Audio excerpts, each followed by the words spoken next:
Welcome to my channel. This is me Deepak Joshi. और हम जो है अपने ऑर्गेनोमेटालिक सीरीज़ में जो मल्टीपल चॉइस क्वेश्चंस हम चला रहे हैं चैनल पे, उसका फोर्थ पार्ट शुरू करेंगे आज। और यहाँ पर जो है ये देखो, ये इतना पार्ट है कि जितना मैं करा चुका हूँ। अब ऑर्गेनोमेटालिक्स की 2 वीडियोस और आएंगी, उसमें ऑर्गेनोमेटालिक पूरा कंप्लीट हो जाएगा। फिर उन 2 वीडियोस पे बेस्ड मल्टीपल चॉइस क्वेश्चंस मैं आपको कराऊंगा। देन हम 1 बाय 1 जो है सारे चैप्टर्स, मतलब 1-1 घंटे की वीडियोस में कंप्लीट कर लेंगे।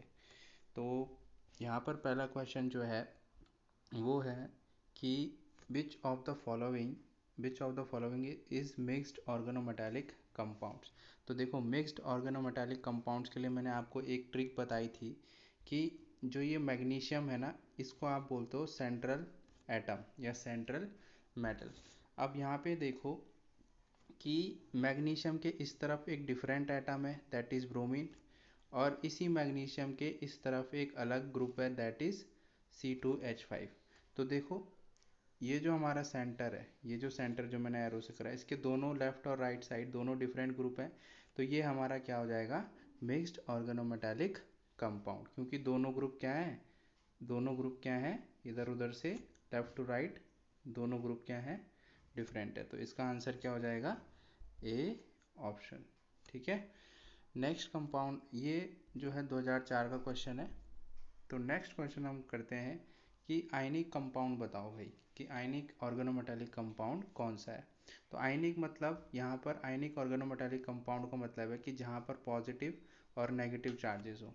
तो ध्यान रखना कि जो है, जब भी हमारे पास एक मेटल होगा, इसके लिए क्या होना चाहिए, एक मेटल होना चाहिए, ठीक है, और एक हमारा कार्बन हाइड्रोजन वाला ग्रुप होना चाहिए। ठीक है, देखो एक मेटल है और एक क्या है, कार्बन हाइड्रोजन वाला ग्रुप है।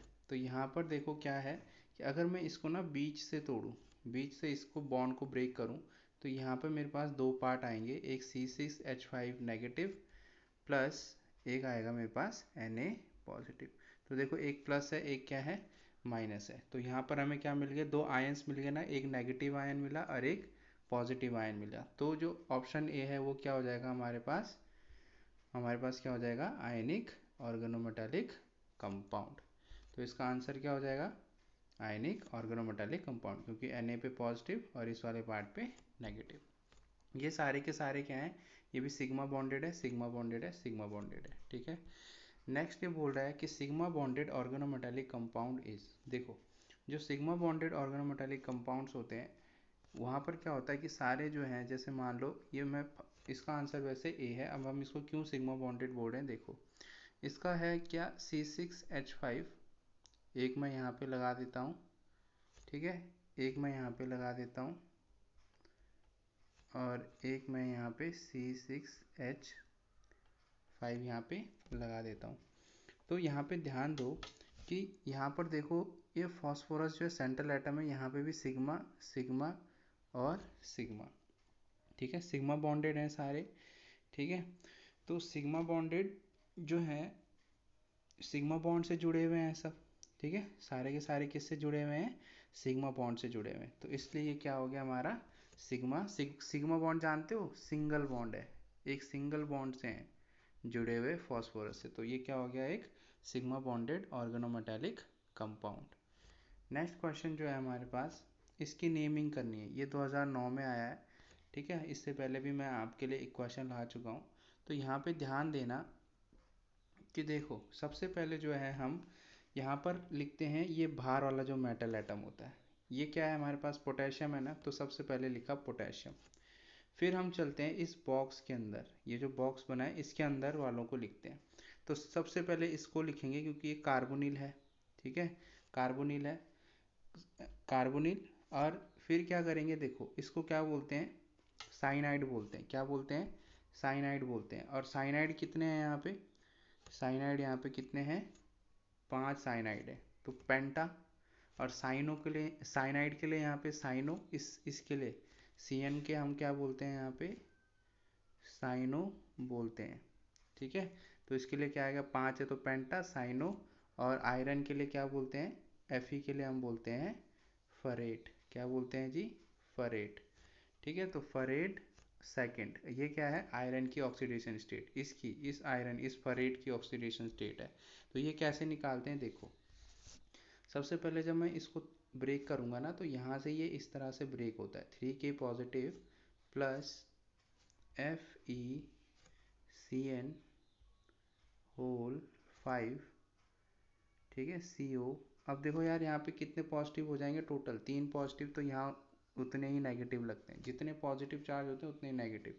इसकी आप क्या मान लो, x मान लो, क्या मान लो, x। साइनाइड पे हमेशा -1 चार्ज होता है, इस CN पे हमेशा माइनस चार्ज, इस कार्बोनिल पे हमेशा 0, क्योंकि न्यूट्रल लिगेंड होता है। तो -1 इंटू कितने हैं टोटल, ये 5 प्लस इस पे क्या होगा 0, इक्वल्स टू में कितना चार्ज है हमारे पास, जो हमारे कंपाउंड पे चार्ज होता है उसको लिखते हैं, तो इक्वल्स टू में -3। तो x इज इक्वल्स टू, जब आप इसे सॉल्व करोगे ना, इस -5 को उधर ले जाओगे तो ये आ जाएगा +2, क्या आ जाएगा, +2। तो बस, तो +2, तो यहाँ पे भी क्या दिखाया हुआ हमने, सेकंड। तो ये क्या हो जाएगा आपका ऑप्शन ए। नेक्स्ट जो है हमारे पास क्वेश्चन, उसमें ये बोल रहा है कि यहाँ पर जो है C2H5 है और जिंक है, इसकी रिएक्शन जो है ईथर के प्रेजेंस में हुई है, और हमारे पास बना है C2H5ZnI। तो बताओ ये कौन सी रिएक्शन है, इसको इथाइल जिंक आयोडाइड बोलते हैं, इथाइल, C2H5 को बोलते हैं इथाइल, Zn को बोलते हैं जिंक, और I को बोलते हैं आयोडाइड, ठीक है। तो अब ये बोल रहा है कि बताओ कौन सी रिएक्शन है ये। तो यहाँ पे ध्यान दो, ये हमारा हेलो होता है, ये क्या है, हेलोजन, हेलोजन यानी fluorine, chlorine, bromine and iodine. और ये हमारा जिंक, जिंक क्या है हमारे पास, मेटल है, क्या है जी, मेटल है। तो देखो यहाँ पर किस किस की रिएक्शन हो रही है, हेलोजन और मेटल के बीच की रिएक्शन हो रही है, ठीक है, ये दोनों जुड़ गए हैं। तो क्या क्या ये दोनों क्या हो गए, कंबाइन हो गए इधर। तो किसके बीच में हुई रिएक्शन, इस मेटल और इस हेलोजन के बीच में, तो reaction of hello carbon and metals. समझ आ गई बात। तो कौन सा ऑप्शन हो जाएगा इसका, ए ऑप्शन।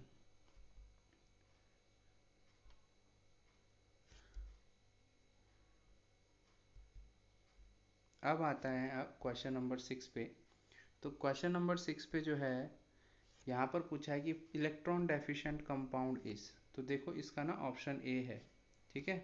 इसका मैंने आपको स्ट्रक्चर बताया था, CH3 whole thrice Al whole twice. क्या नाम होता है इसका, क्या नाम होता है, एल्यूमिनियम ट्राई एल्काइल, एल्यूमिनियम, या फिर इसको हम क्या बोलते हैं इसको, try alkyl aluminium, try alkyl aluminium. मैंने इसको, इसका स्ट्रक्चर आपको वीडियो में समझाया है, तो यहाँ पे ज़्यादा टाइम वेस्ट नहीं करेंगे।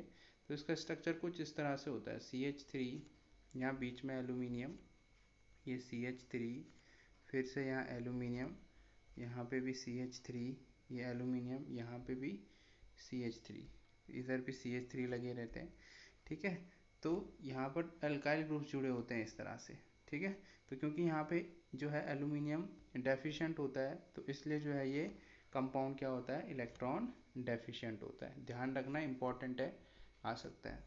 फिर ये पूछ रहा है नेक्स्ट क्वेश्चन में कि which of the following is cyclopentadienyl ring. मैंने पहले बोला था कि 5 मेंबर रिंग होनी चाहिए, 2 पाई बॉन्ड, 2 डबल बॉन्ड होने चाहिए, एक नेगेटिव चार्ज होना चाहिए और एक हाइड्रोजन होना चाहिए। तो कौन सा नज़र आ रहा है आपको, ऑप्शन ए नज़र आ रहा है। तो सिंपल ऑप्शन, आज देखो सारे ऑप्शन ए, मैंने जानबूझ के ऑप्शन ए रखे हैं हर क्वेश्चन का, ठीक है।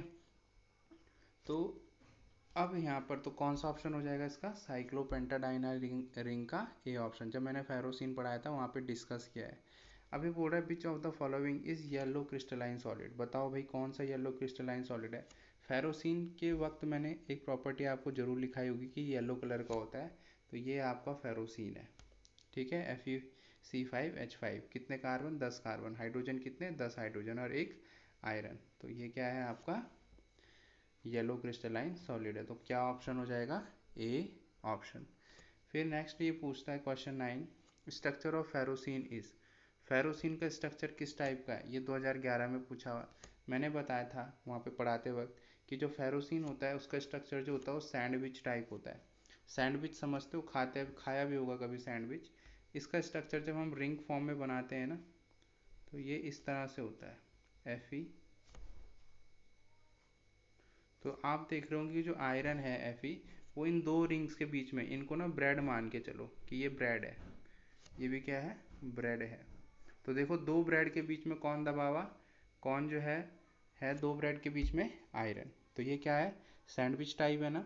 दो ब्रेड के बीच में आप कुछ जो भी होता है सैंडविच में भरते हैं, जो सैंडविच बनाते हो, तो वहाँ पर जो ये बीच वाला जो मटेरियल है, ये यहाँ पे क्या है, आयरन, और ऊपर नीचे क्या है ये साइक्लोपेंटा डाइन रिंग, ठीक है, सीपी बोलते हैं इसको।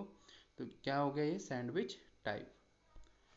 नेक्स्ट जो है question number 10, which will act as both pi acceptor and sigma donor. देखो इस क्वेश्चन का मुझे आप जवाब देना कमेंट सेक्शन में। मैं इसको जो हूँ डिस्कस कर चुका हूँ, मल्टीपल चॉइस क्वेश्चन की वीडियो जो फर्स्ट या सेकंड वीडियो में आई थिंक मैंने डिस्कस करा है ये, कि ये सिग्मा डोनर भी होता है और पाई डोनर। तो चारों ऑप्शन में से कौन सा है जो सिग्मा डोनर भी होगा और पाई एक्सेप्टर भी होगा, आप मुझे कमेंट सेक्शन में बताना। Thank you.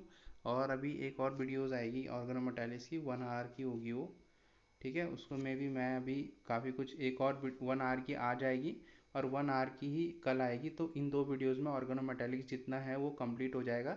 फिर उन दो वीडियोस में मैं एमसीक्यूज लेके आऊँगा आप लोगों के लिए। तो उन वीडियोस को ध्यान से देखिएगा, पूरा देखिएगा, ठीक है। और आज के बाद मैं जो हूँ व्हाट्सएप ग्रुप में लिंक शेयर नहीं करने वाला हूँ, ठीक है। तो आप अगर पढ़ना चाहते हैं तो मेरा चैनल खोलिए, वहाँ पे वीडियोस देखिए। धन्यवाद।